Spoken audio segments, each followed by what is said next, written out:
We make sure that our children are well educated, so that they shall be inculcated with noble culture. People tend to believe that noble culture is that which shall ensure a decent livelihood and help solve the problems of daily living. Very few, hardly anyone, have their attention tuned towards God.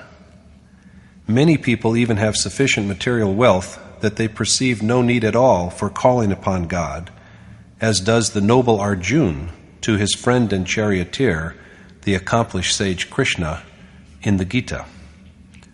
In the end, however, all material wealth and seeming security is perishable. At the time of death, even though they were attached to those things, people still have to leave them behind. Given this undisputed reality, the only path open to any of us is to understand during our lifetime, while we are still in our body, the ways to move towards the Supreme Being. This is the essential purpose that is being transmitted through these audio cassettes of Yatharth Gita.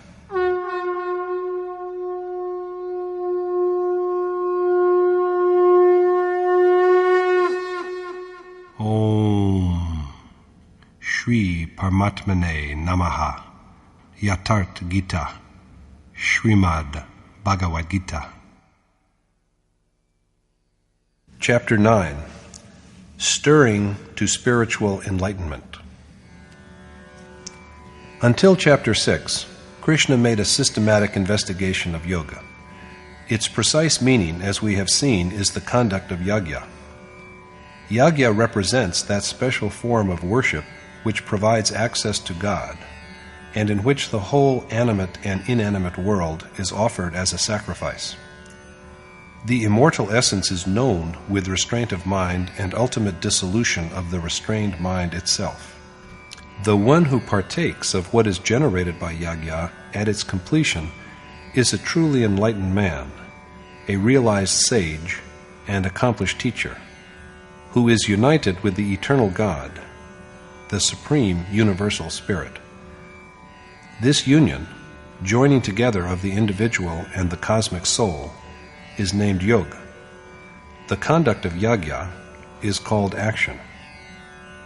Krishna then went on to say in Chapter 7 that the doers of this action know him along with the all-pervasive God, perfect action, Adityam and Adidaiv, as well as Adibhut and Adiyagya. He further added in Chapter 8 that this is salvation, which is the supreme goal. In the present chapter, he raises the question of the greatness of the soul who is endowed with yoga. Pervading all, he is nonetheless uninvolved.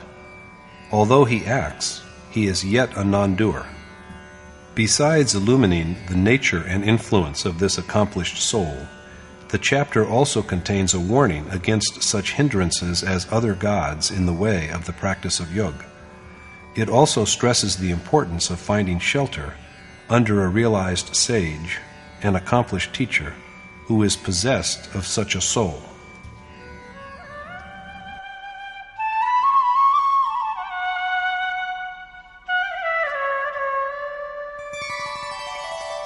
Idantu te guhyatamam pravakshamyanasuyave jnanam vijnana sahitam yajñatva mokshase shubhat.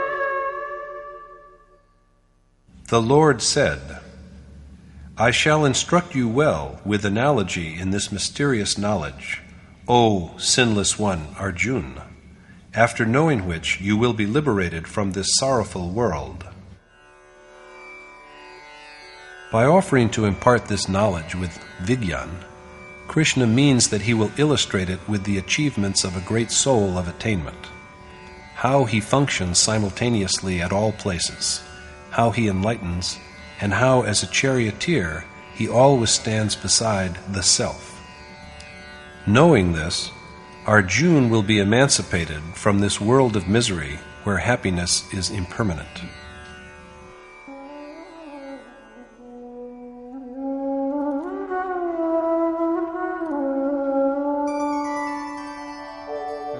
राजविद्या राजगुह्यम् पवित्रमिदमुत्तमम् प्रत्यक्षावगमम् धर्म्यम् सुसुखम् कर्तुमव्ययम्.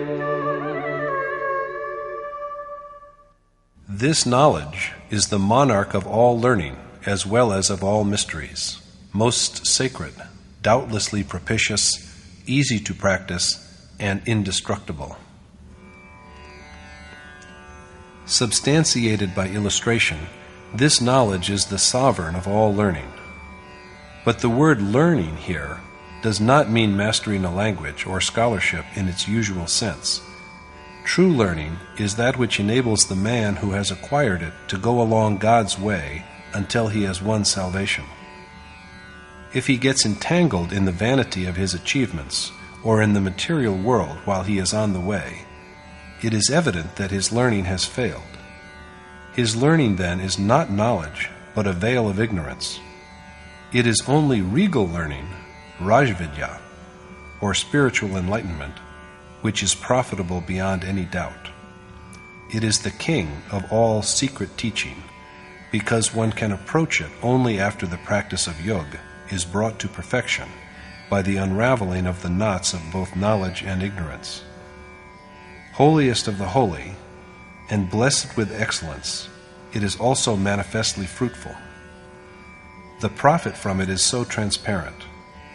No sooner does a man have it than he is rewarded. It is not the blind faith that we will be rewarded in the next life if we are virtuous in this life. Krishna has told Arjuna in Chapter 2 that the seed of yoga never perishes.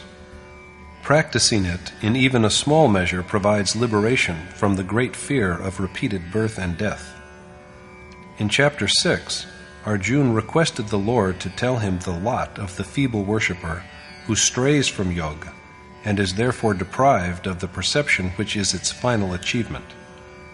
Krishna then said that the primary need is to know the way of this action, or yoga, after which, if a man just takes a couple of steps on it, the merit earned by them is never destroyed. He carries this sanskar along with him to the next life, and by virtue of it performs the same action with every birth. Thus, practicing yoga over many lives, he at last arrives at the state of salvation, the supreme goal.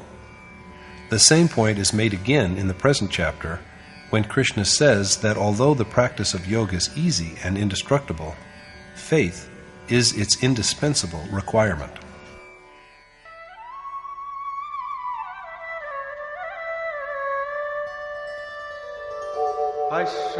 अश्रद्धधानाः पुरुषा धर्मस्यास्य परन्तप अप्राप्य मां निवर्तन्ते मृत्युसंसारवर्त्मनि.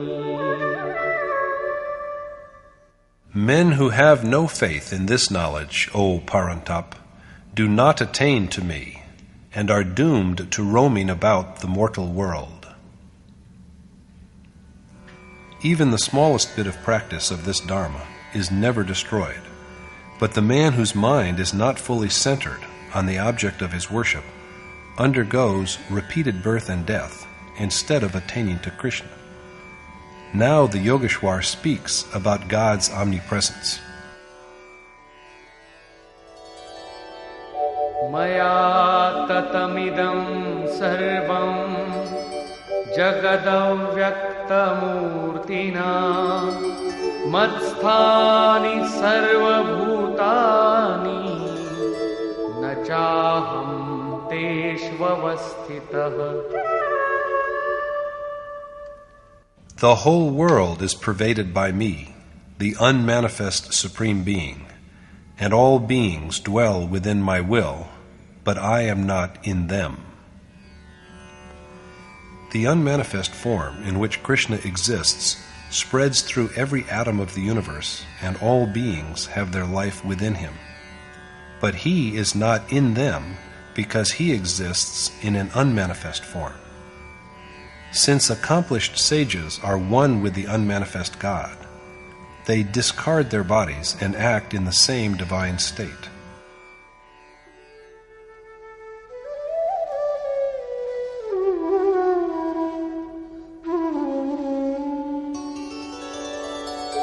न च मत्स्थानि भूतानि पश्य मे योगमैश्वरम् भूतभृन्न च भूतस्थो ममात्मा भूतभावनः.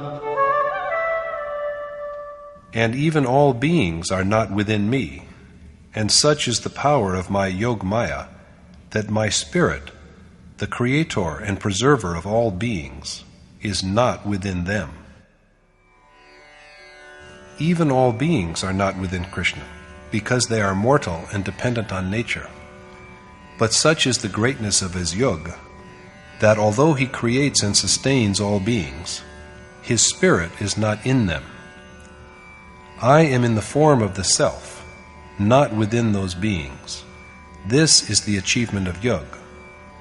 Krishna cites an instance to elucidate the point.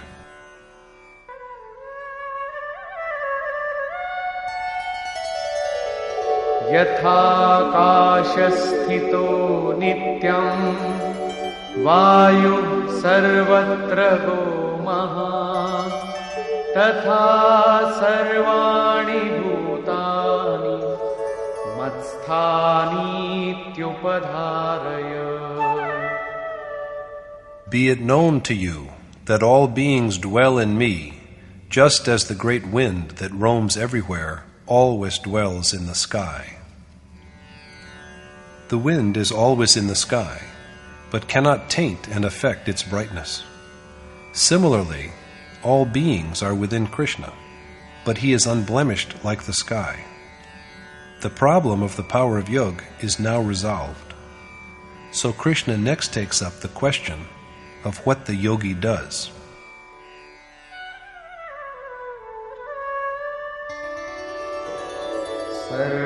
सर्वभूतानि कौन्तेय प्रकृतिं यान्ति मामिकाम् कल्पक्षये पुनस्तानि कल्पादौ विसृजाम्यहम्.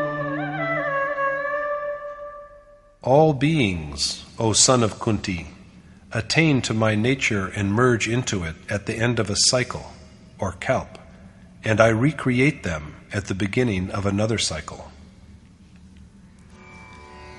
He reshapes beings with special care at the beginning of a phase.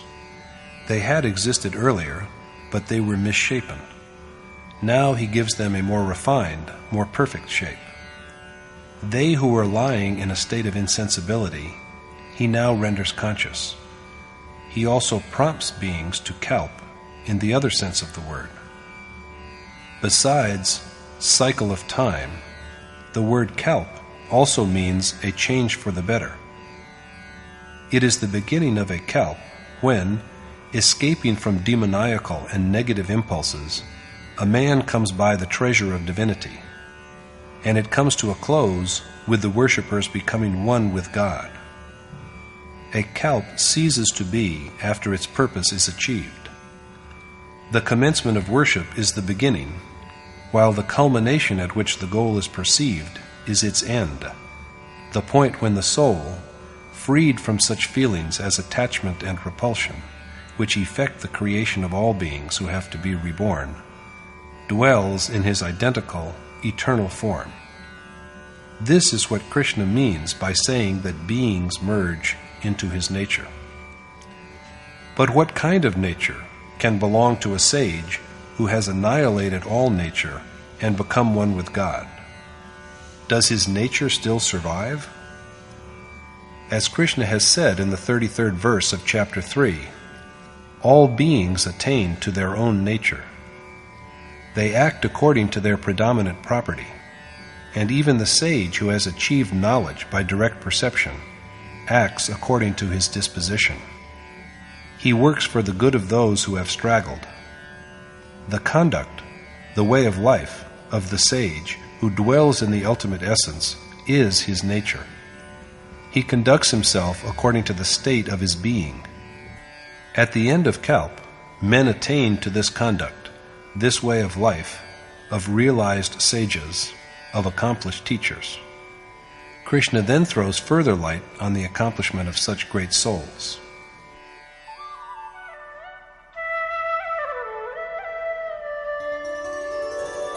Prakritim swamavashtabhya visrijami punah punah bhutagramamimam kritsnam avasham prakritervashat. I repeatedly shape all these beings who are helplessly dependent on their innate properties according to their action. Accepting the way of life which is given to him, Krishna continuously and with special care fashions and refashions all beings who dwell in their own nature and are dominated by the three properties. He prompts them to advance towards the state of his own self. Does this mean, however, that he also is bound by action?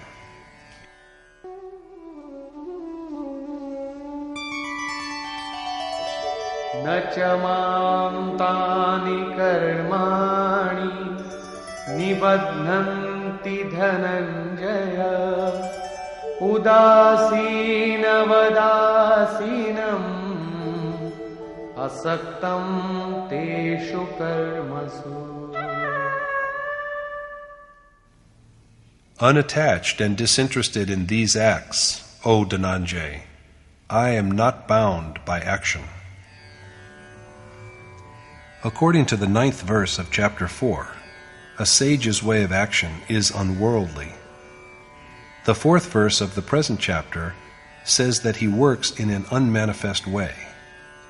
Now, Krishna says the same thing here again, that he is not attached to the actions he performs imperceptibly. Since the union of his soul with the Supreme Spirit has bestowed a state of detachment on him, he is no longer bound by action. Since he is now abiding in the very goal that is achieved by action, he is not compelled to do it. So far, the question was of the relationship between acts of nature and the innate property, of the sage's way of life and action. Now, what is that which Maya creates by assuming the property that belongs to Krishna? That too is Kalp. Mayadhyakshena prakritihi suyate sacharacharam hetunanena kaunteya jagat viparivartate.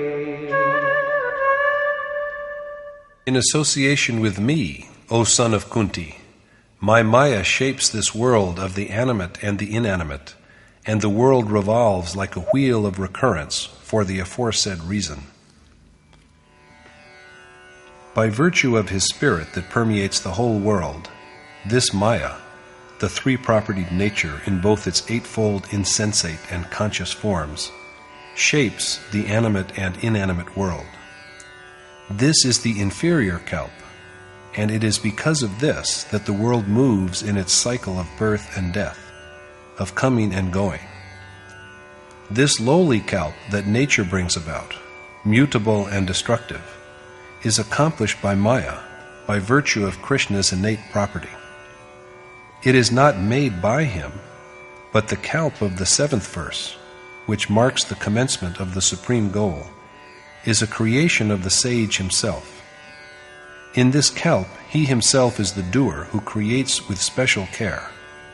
But in the other Kalp, nature is the agent which by mere reflection of its might creates the state of transience in which there is change of bodies, of time, and of ages. But although Krishna is so all-pervasive, the deluded do not yet know him. Avajananti mam mudha manushim tanumashritam param bhavamajananto mama bhuta The deluded who do not know my ultimate being regard me in the human form as but an inferior mortal. The ignorant who do not know his identity with the Supreme Spirit, the God of all beings, regard Krishna as human and therefore paltry. He dwells in the exalted state of that Supreme Spirit who is the God of all beings, but ignorant men do not know it because he is in mortal form. They address him as a man, and they are hardly to blame. When they look at Krishna, they see only the body of the Great Soul. How then are they to know that he dwells in the being of the great God? It is now explained why they are unable to realize the truth.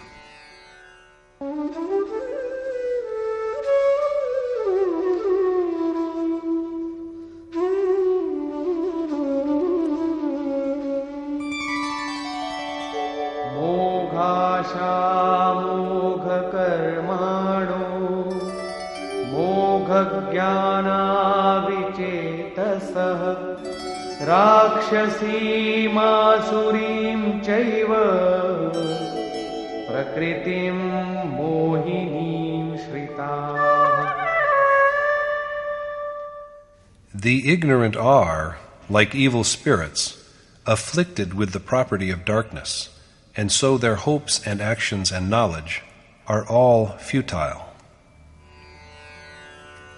The unaware are possessed of futile hope, which can never be fulfilled, futile action, which binds, and futile knowledge, which is really ignorance. Lying in the chasm of unconsciousness and characterized by the gullible nature of devils and demons, by demoniacal nature, they believe Krishna to be but a man. Demons and devils represent merely a property of the mind, which has nothing to do with any caste or class. Men with such an inclination are unable to know the reality of Krishna, but sages know him and adore him.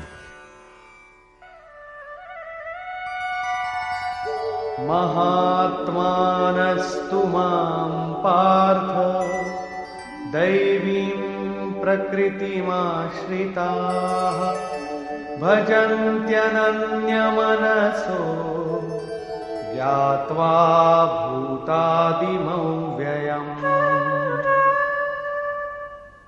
But, O Parth, they who have found shelter in divine nature and know me as the eternal, imperishable source of all beings, worship me with perfect devotion.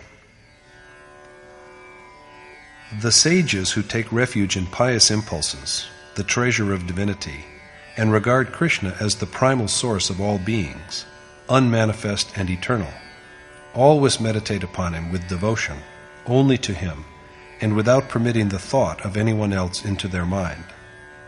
The following verse dwells upon the mode of this worship.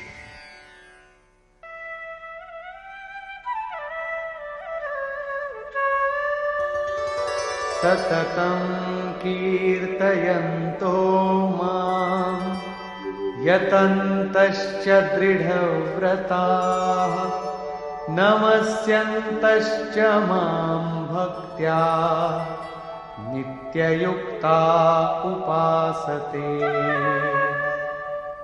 Always engaged in the recital of my name and virtues, ever active to realize me, and constantly offering obeisance to me, devotees with a firm determination worship me with undivided faith.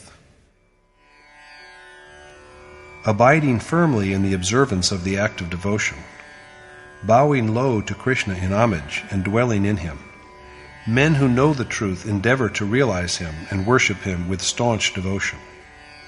They are consistently engaged in the act of remembrance and recital, which is nothing else than the yagya that has already been illumined. The same rite is here restated in brief. Jnana-yajnena chapyanye yajanto mam upasate ekatvena prithatvena bahudha vishvato mukham. While some worship me by Gyan Yagya as the all-encompassing Supreme Spirit, with the feeling that I am all, some worship me with a sense of identity, some with a sense of being separate from me, regarding me as master and themselves as servants, while yet others worship me in many a different fashion. Men who are aware of reality worship Krishna by practicing the appointed way of discrimination or knowledge, after a due appraisal of their assets and liabilities, as well as of their own strength. Some others worship him with a feeling of being identical with him, the feeling that they have to be one with him by dissociating themselves from everything that is other than him, and they devote themselves to him with the total dedication of the way of selfless action. Similarly, there are many other forms of worship. In fact, however, these are all only the higher and lower phases of the same spiritual observance that is called yagya. Yagya begins with reverent service, but how is it performed? By his own admission, Yogeshwar Krishna is himself the doer of yagya. If the sage does not act as the charioteer, the successful accomplishment of yagya is impossible. It is only by his guidance that the worshipper is able to know the stage of spiritual accomplishment at which he stands and the point on the way he has reached. Krishna then speaks about the performer of yagya.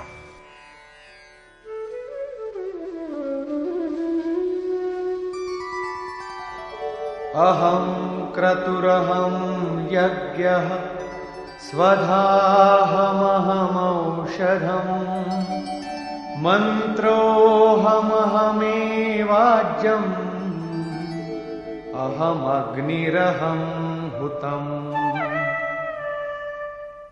I am the action that is undertaken, the yagya, the fulfillment of earlier resolutions, the healer, the sacred prayer, the oblation as well as the sacred fire, and I am also the sacrificial act of oblation. Krishna is the doer, the agent. In truth, the power behind the worshipper who always urges him on is that of the adored God. So the worshipper's accomplishment is only a gift from him. He is also the yagya, which is the appointed mode of worship. The man who tastes the nectar that is generated at the successful completion of yagya is united with the eternal God. Krishna is also the oblation, for it is in him that the endless sanskar of the past is dissolved. Their ultimate resolution is provided by him. He is also the remedy that cures the malady of worldly misery. Men are rid of this ailment by attaining to him. He is also the sacred incantation that is offered to the deity, for it is he who provides the strength by which the mind is concentrated on breath.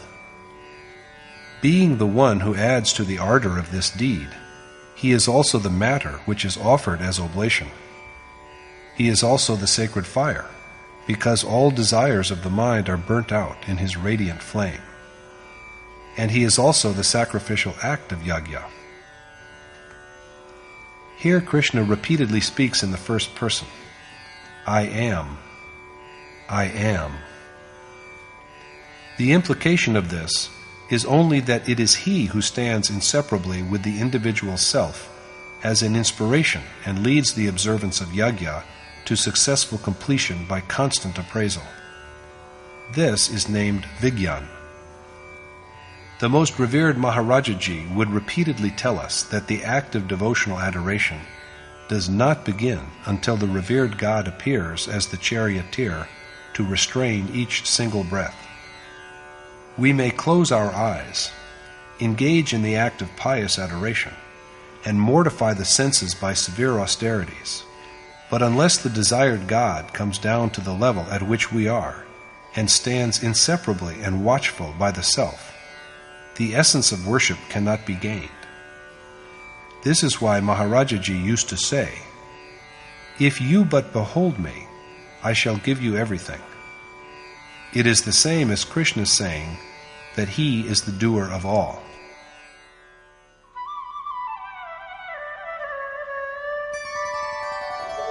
Pitahamasya jagato mata dhata pitamaha vedyam pavitram omkara riksama yajurevacha. And I too am the bearer and preserver of the whole world, as also the giver of rewards for action, father, mother, and also the grandsire, the sacred imperishable Om, who is worthy of being known, and all Ved, Rig, Sam, and Yajur. It is Krishna who supports the whole world. He is the father who provides, the mother who conceives and gives birth, and the grandsire who is the ancient source into whom all beings also merge at last. He is worthy of being known as also the sacred Om, which may also be interpreted as the self's resemblance to God. Aham plus Akara equal Omkara. That Om, God, is identical with Him, and so His self is fit for knowing. He is also the agent of the three parts of the observance of Yoga: Rig, adequate prayer; Sam, evenness of mind; and Yajur, the ordained yagya for union with the Supreme Spirit.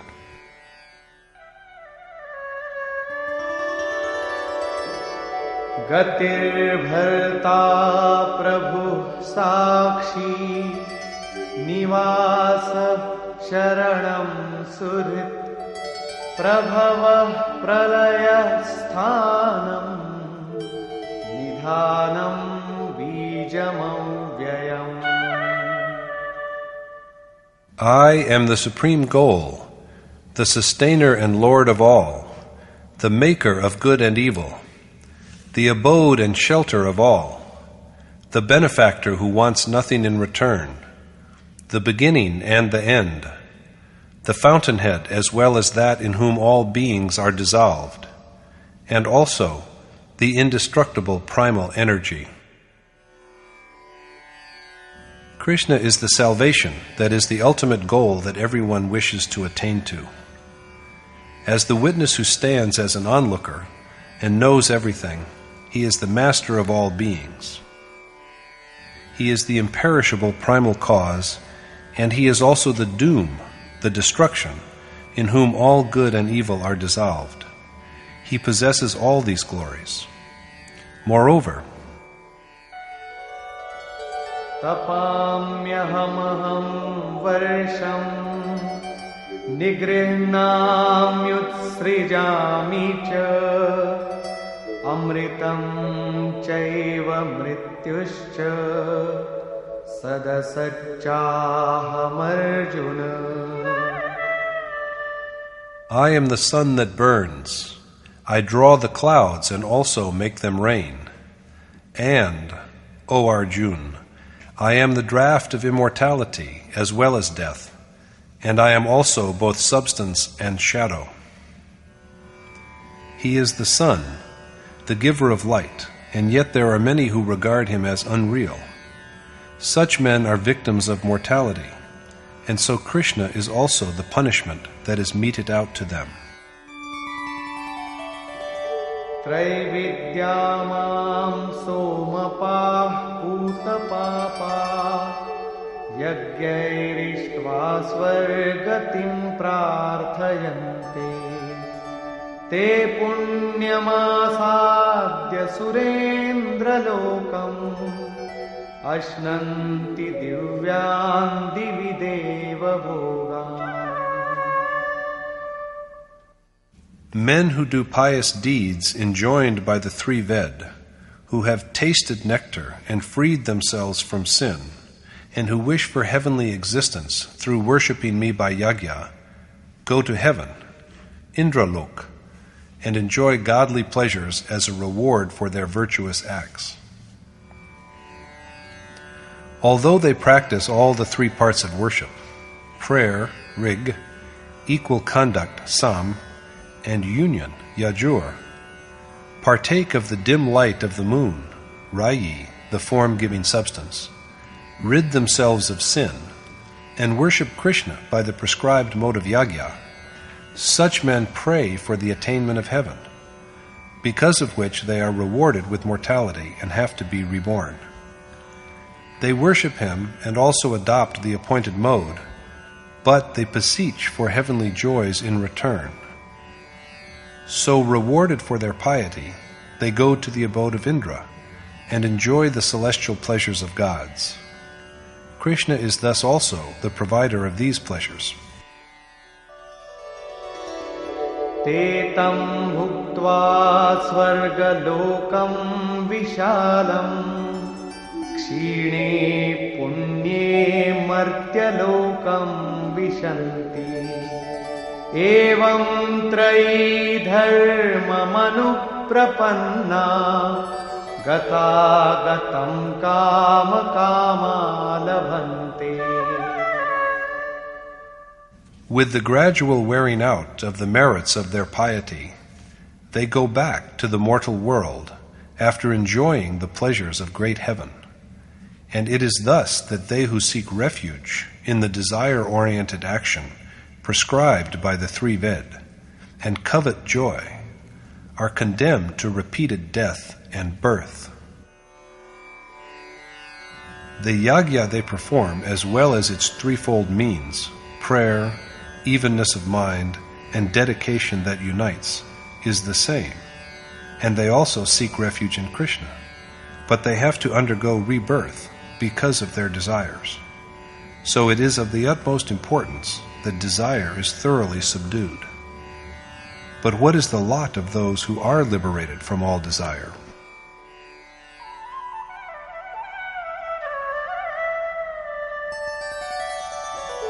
Ananyas-chintayanto mam ye jana paryupasate tesham nityabhiyuktanam yogakshemam vahamyaham. I myself protect the yoga of men who abide in me with steady and undeviating faith, and who worship me selflessly, constantly remembering me as God. Krishna himself bears the burden of the ardent worshipper's progress along the path of yoga. He takes upon himself the responsibility for the protection of his yoga. Despite this, however, men are given to worshipping other gods.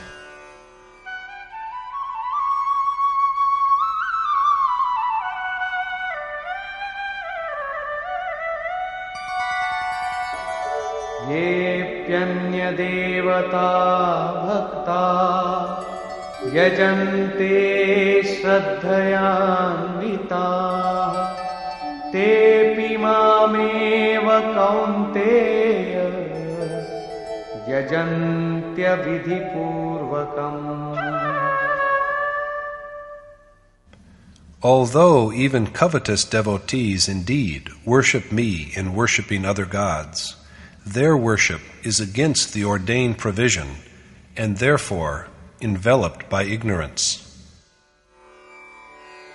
Yogeshwar Krishna has here for the second time taken up the subject of other gods. It was in verses 20 through 23 of Chapter 7 that he first told Arjuna that deluded men whose wisdom is ravished by desires worship other gods, and that there truly exist no such entities. It is Krishna who steadies and strengthens the faith of such worshippers in whatever it is inclined to, whether a peepal tree, a piece of rock, some departed spirit, or a goddess. He is also the provider of their rewards. The fruits of devotion are doubtlessly achieved by these worshippers, but the rewards they obtain are momentary and ephemeral. They are here today, but they will be consumed tomorrow after they have been enjoyed. They wear out, whereas the rewards of the true worshippers of Krishna are never destroyed. So it is only the ignorant who have been robbed of their wisdom by desire that worship other gods. In verses 23 through 25 of the present chapter, Yogeshwar Krishna reiterates that they who adore other gods also really worship him, but their worship is improper because this form of devotion is not ordained. There is no power like God's, and to endeavor to realize them is therefore like striving for the unreal. But what exactly is wrong with the worship of other gods, if it is in fact a worship of Krishna himself and also a begetter of rewards? Krishna answers the question thus.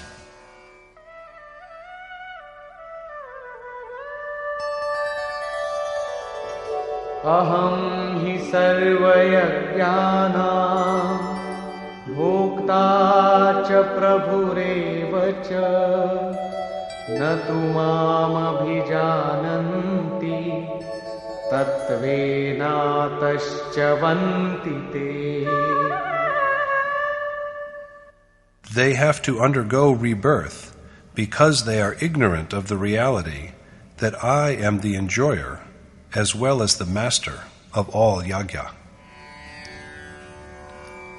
Krishna is the enjoyer of yajna because whatever is offered as sacrifice is dissolved in him. He is the blessedness that results from yajna and also the master of the sacred rite. But they who do not know this fall from grace. They are destroyed, sometimes caught in the trap of worship of other gods, and sometimes in the web of their own desires. Until they have perceived the essence, they are deprived even of the everlasting fulfillment of their desires. What ultimately becomes of them is disclosed in the following verse.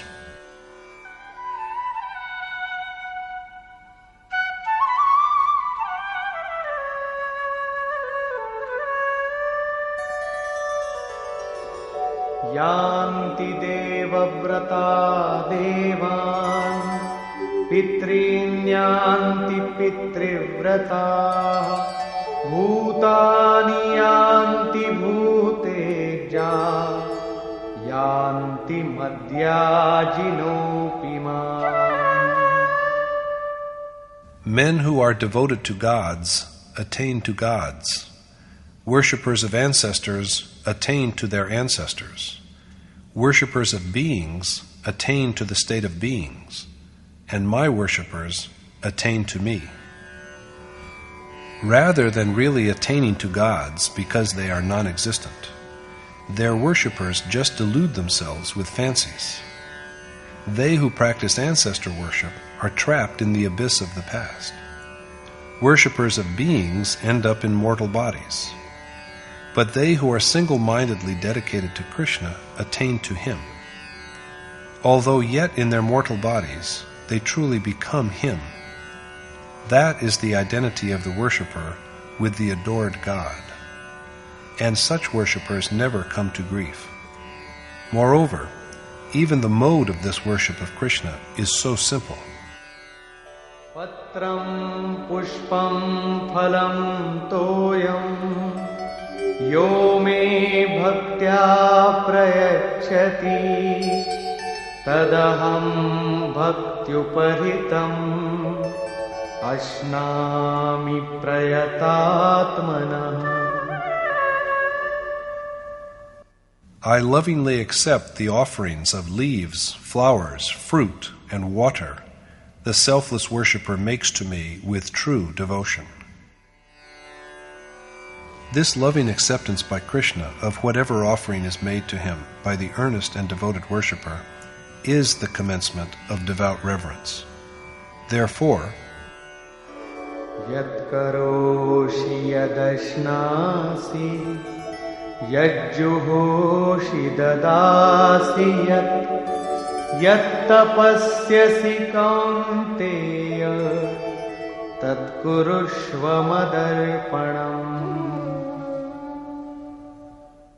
you should, O son of Kunti, dedicate to me whatever you do, eat, offer as sacrifice, give as alms, and also your penance.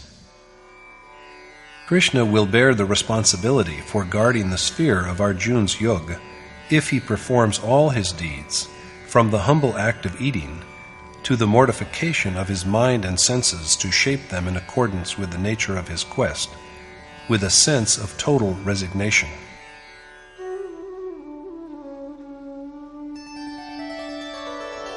Shubha-shubha-phalairevam mokshase karma-bandhanai sannyasa-yoga-yuktatma vimukto mamupaishyasi. Possessed thus of the yoga of renunciation by the sacrifice of all your acts, you will be freed from good as well as evil fruits, which are the shackles of action, and attain to me. In the above 3 verses, Krishna has systematically dealt with the means of accomplishment and its outcome. The 3 suggested ways are: first, offering of humble gifts such as leaves and flowers, fruit and water, with total devotion. Secondly, performance of action with a sense of dedication. And lastly, complete renunciation in the spirit of self-surrender. By practicing them, Arjuna will be doubtlessly freed from the bonds of action, and by this liberation, he will attain to the sublime state of Krishna. The terms liberation and achievement, as employed here, complement each other. Krishna then speaks about the profit that will accrue from the worshipper's attainment of his state.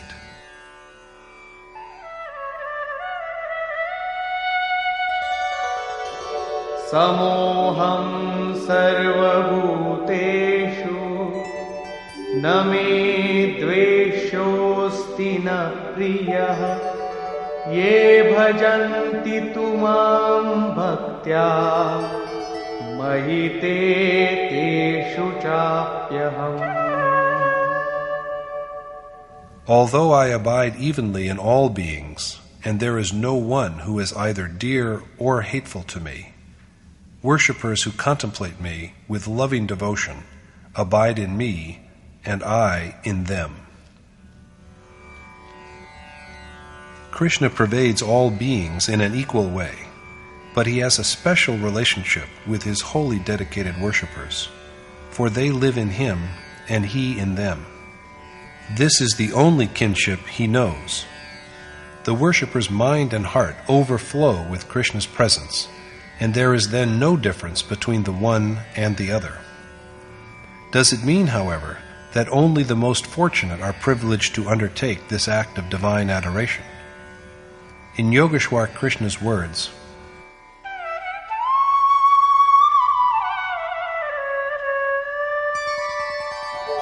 Api chet suduracharo bhajate mamananya bhak sadhureva samantavyah samyak vyavasito hi saha.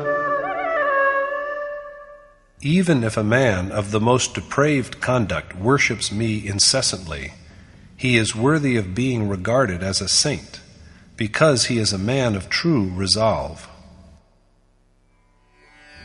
If even a man of evil deeds remembers and adores Krishna with a single-minded devotion, believing that no object or God besides Krishna is worthy of worship, he is fit to be thought of as a sage.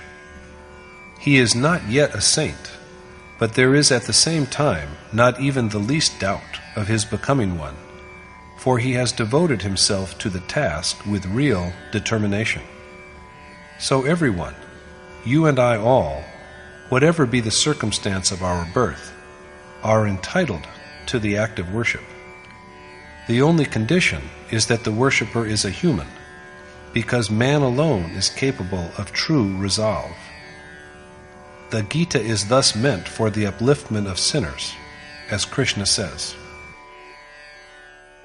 Kshipram bhavati dharmatma shashvachantim nigacchati Kaunteya प्रतिजानीहि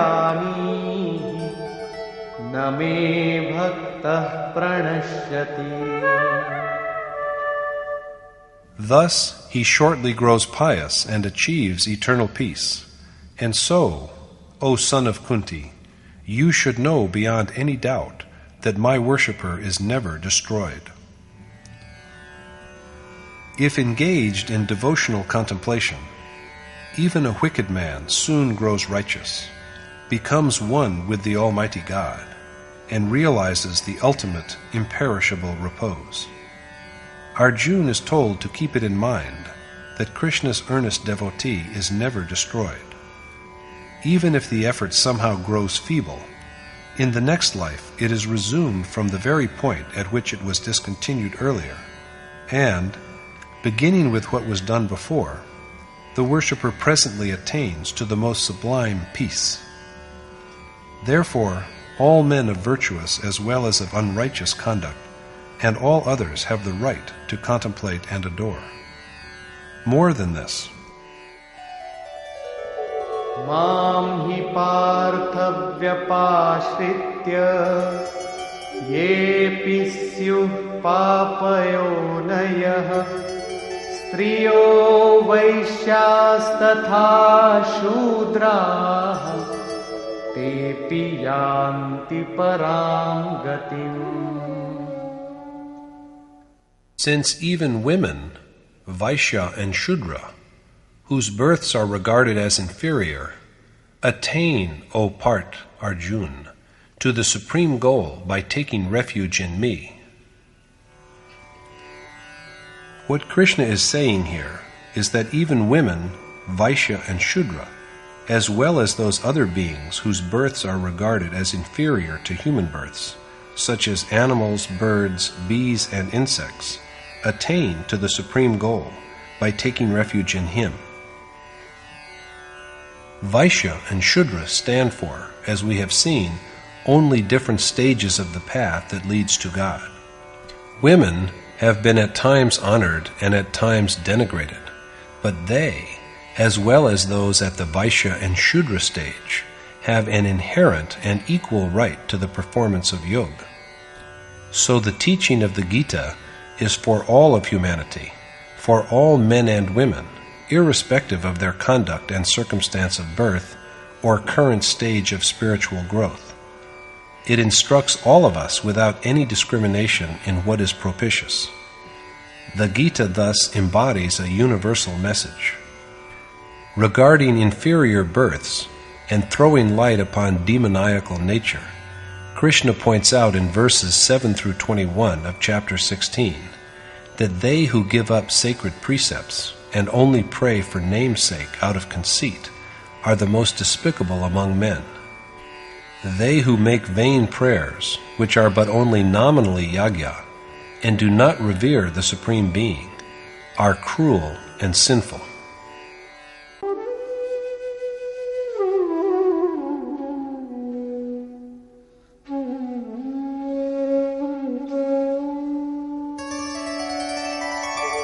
Kim punarbrahmana punya bhakta rajarshyastatha anityam sukham lokam imam prapya bhajasvamam. It hardly needs saying that since pious Brahmin and royal sages, Rajarshi, attain to salvation, you should also renounce this miserable, ephemeral, mortal body and always engage in my worship. Let alone those men and women in the Brahman and Kshatriya Rajarshi stages. Ultimate absolution is within the reach of devotees in the stages of Vaishya and Shudra as well. Brahman is but a particular stage of spiritual growth which is blessed with all the virtues that lead the individual soul to the Supreme Spirit. That which incorporates the merits of peace, humble beseeching, perception, contemplation, and readiness to follow the signs from the worshipped God is the state of Brahman. A Kshatriya, who has been elevated to a sage by his pious life and austere devotion, is endowed with the spirit of accomplishment, prowess, sense of authority, and a natural reluctance to withdraw from the undertaken enterprise. The yogi who have arrived at this stage of yoga, it is needless to say, surely succeed in completing their journey. So Arjuna also should renounce this joyless and transient human body to devote himself to Krishna's worship. It is for the fourth time that Krishna has spoken here of the four Varna: Brahman, Kshatriya, Vaishya, and Shudra. He has said in Chapter 2 that there is no more profitable way than war for a Kshatriya, and subsequently added in Chapter 3 that even dying for one's inherent dharma is more desirable. In Chapter 4 he said that he is the creator of the four Varna. It is meant by this, as it has been repeatedly stressed, that he has divided action into four phases on the basis of their innate properties. Performance of yajna is the one appointed task, and they who do it belong to four categories. At the point at which a worshipper is initiated into the way, he is a Shudra because of his inadequate knowledge. When he has developed a partial capacity for accomplishment and accumulated some spiritual wealth, the same worshipper turns into a Vaishya. Ascending yet higher and acquiring the strength to carve his way through the three properties of nature, he becomes a worshipper of the Kshatriya class. And the same worshipper is elevated to the rank of a Brahman when he is infused with the qualities that unite the soul with God. Kshatriya and Brahman worshippers are nearer to attainment than the Vaishya and Shudra. Since even the latter are assured of the final bliss, there is hardly any need to speak anything of the lot of worshippers who have achieved already a higher status.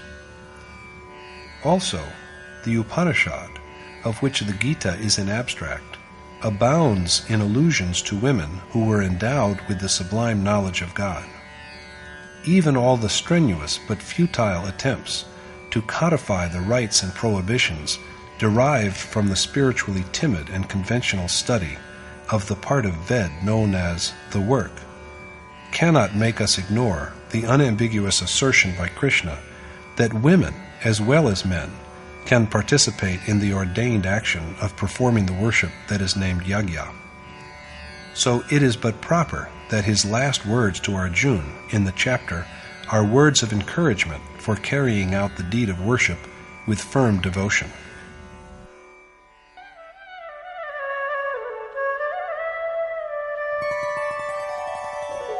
Manmana bhava madbhakto madhyaji mam namaskuru mame vaishyasi yuktvaivam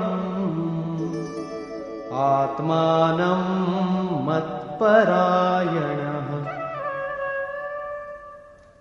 If, taking refuge in and with a total devotion of the self to me, you contemplate, remember with humble reverence, and worship only me, Vasudeva, you will attain to me. Remembering none except Krishna and restraining the mind from having any thought that is not of him, firm devotion, incessant meditation and recital with humble reverence, and a total absorption of the soul in him, these are the prerequisites for Arjuna as well as any other worshipper realizing the immutable, eternal Supreme Spirit within him. Conclusion. Addressing Arjuna as a sinless devotee, Krishna has told him at the beginning of the chapter that he would elaborate and demonstrate to him the mysterious knowledge of God, blessed with which he would break with this world of misery, and after knowing which there will remain nothing else for him to know. With this knowledge, he will be liberated from the bonds of the world. So this knowledge is the king of all learning. Real knowledge is that which provides access to the Supreme Spirit, and is surely propitious. It is also what is known as secret teaching, because it reveals the inscrutable magnificence of God. It is transparently fruitful, easy to practice, and imperishable. If we succeed in practicing even a little of it, it brings freedom from the great fear of recurrent birth and death. Practiced in even a small measure, the merit earned from it is never destroyed, and by virtue of it, the doer succeeds in finally arriving at the supreme goal. But there is a condition to this attainment. Rather than achieve the final bliss, the man who is devoid of faith gropes about in the vicious maze of worldly life.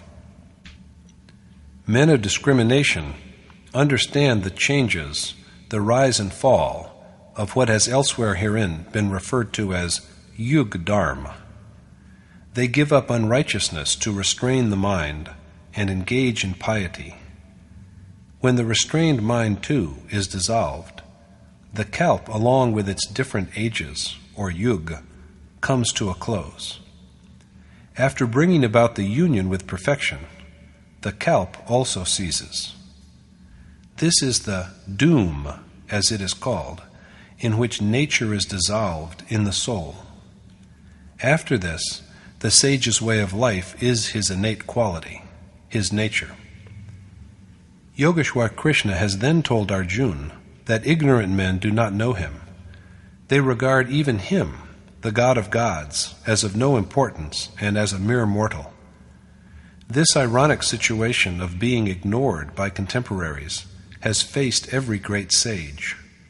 They have even been castigated, and Krishna was no exception to this. Although he dwells in the Supreme Being, he has a human body, because of which the ignorant contemptuously address him as a trivial mortal. The hopes and actions and knowledge of such men are all futile. They are the ones who erroneously believe that they are doers of selfless action just by saying that they are so, irrespective of whatever they do. These men of demoniacal inclination are unable to recognize the reality of Krishna. But they who have acquired the treasure of divinity know and worship him. They always think of and remember his excellence. There are two ways of intense devotion, of the one true action. The first is the yagya of knowledge, the way on which the worshipper treads, relying upon his own strength and after a careful review of his capacity. The other way is that on which the worshipper views the relationship between God and himself as akin to that between master and servant, and in which the prescribed action is entered upon with a sense of surrender to the accomplished teacher. These are the 2 points of view with which people worship Krishna. But the yagya they accomplish, the sacrifices they make, the performer and the faith, the remedy that cures the malady of worldly existence, are all Krishna himself. He is also the supreme goal that the worshipper aims at achieving at last. This yagya is performed by means of prayer, rituals, and procedures to bring about equanimity. There are worshippers, however, who adopt these means but desire heaven in return, and that is what Krishna bestows upon them. By the dint of their pious acts, they dwell in the celestial world of Indra and enjoy it for long. But when the earned merit is gradually worn out, they have to come back to the mortal world and undergo rebirth. Their action was right, and yet they are condemned to recurrent birth because of their desire. So total liberation from desire is a primary necessity. The yoga of those who remember and contemplate Krishna with perfect concentration, with the feeling that there is nothing else to desire except him, and in whose act of worship there is not even the least flaw, is protected by Krishna himself. Despite all this, men worship other gods. In fact, in worshipping even other gods, they worship Krishna himself, but this mode of worship is not ordained. They are unaware that he is the enjoyer of their yagya, their sacrifices, And so, although they worship, they fail to realize him. They thus fail in their quest. They only succeed in attaining to the fancied forms of gods, beings, and ancestors, whereas men who are truly devoted to Krishna dwell directly in him and assume his own being. Krishna has represented the act of yajna as easy to practice. Whatever his worshippers offer him, he accepts. So Arjuna is advised to surrender all his devotional acts to Krishna. When he is completely detached, endowed with yoga, and freed from the bonds of action, he will know salvation, which also is Krishna himself. All beings are his, but there is no one whom he loves and no one whom he abhors. Yet, however, he dwells in his earnest devotee, and that devotee in him. Even the most wicked and sinful man who worships him with total dedication is worthy of being regarded as a saint, because his steady resolve will soon unite him with the Supreme Spirit and bless him with eternal peace. A true devotee of Krishna is never destroyed. Whether a Shudra, a depraved man, an aborigine looked down upon by conventional culture, or one with whatever name he is known by, or a man or a woman, or one who has demoniacal nature and lowly birth, they all attain to the supreme glory if they take refuge in Krishna and worship him with firm intentness.